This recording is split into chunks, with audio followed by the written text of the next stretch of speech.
नमस्कार मित्रांनो, pure N G ओ कन्सल्टन्सीमध्ये आपल्या सर्वांचं सहर्ष स्वागत. आज आपण जाणून घेणार आहोत एन जी ओ दर्पणमध्ये रजिस्ट्रेशन करत असताना आवश्यक असणारे दस्तावेज. ट्रस्टसाठी जर आपण एन जी ओ दर्पणमध्ये रजिस्ट्रेशन करत असताल तर त्यासाठी कोणकोणते कागदपत्रे प्रामुख्याने मॅन्डेटरी किंवा बंधनकारक किंवा गरजेचे आहेत. सर्वप्रथम म्हणजे एन जी ओचं जर रजिस्ट्रेशन करण्याचं महत्त्व आपणास माहीतच असेल.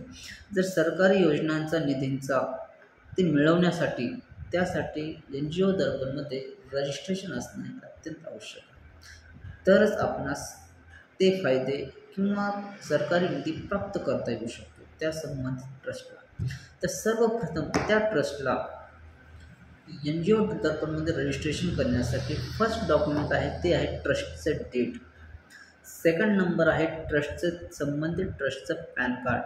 त्यानंतर ऑफिस ॲड्रेस. त्यानंतर 3 व्यक्तींचे 3 सदस्यांचे Aadhaar card, PAN card, email I D आणि मोबाईल नंबर. आणि 5वं आहे एका व्यक्तीचा आधार कार्ड जो त्या संस्थेचा सभासद नाही, त्या ट्रस्टचा सभासद नाही.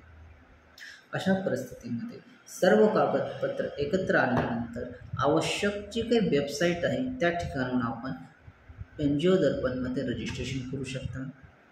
सदरील एन जी ओ दर्पणमध्ये रजिस्ट्रेशन करण्यासाठी ट्रस्टच्या संदर्भात आपणास जर काही अडथळे असतील, काही क्वेरीज असतील तर निश्चित या डिस्क्रिप्शनमध्ये माझा सेल नंबर दिलेला आहे. संबंधित आपण मला तुम्हाला जर काही अडचण जाणवत असेल रजिस्ट्रेशन करण्यासंदर्भात तर निश्चित संपर्क साधू शकता.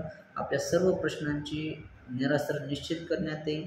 आणि ट्रस्टचं रजिस्ट्रेशन करणं असं हार्ड नाही, पण तेवढं सोपं पण नाही. आणि ते रजिस्ट्रेशन आपण करू शकता. डिस्क्रिप्शनमध्ये मी या ठिकाणी मोबाईल नंबर दिलेला आहे, मेल आय डी आहे. आणि आवश्यक कागदपत्रांची जर या व्हिडिओच्या माध्यमातून आपणास जर नीट समजली नसेल तर या डिस्क्रिप्शनमध्ये आवश्यक असणारे कागदपत्रांची यादी मी दिलेली आहे. तर निश्चित माझा हा व्हिडिओ आपणास आवडला असेल तर निश्चित लाईक आणि सबस्क्राईब करा. धन्यवाद.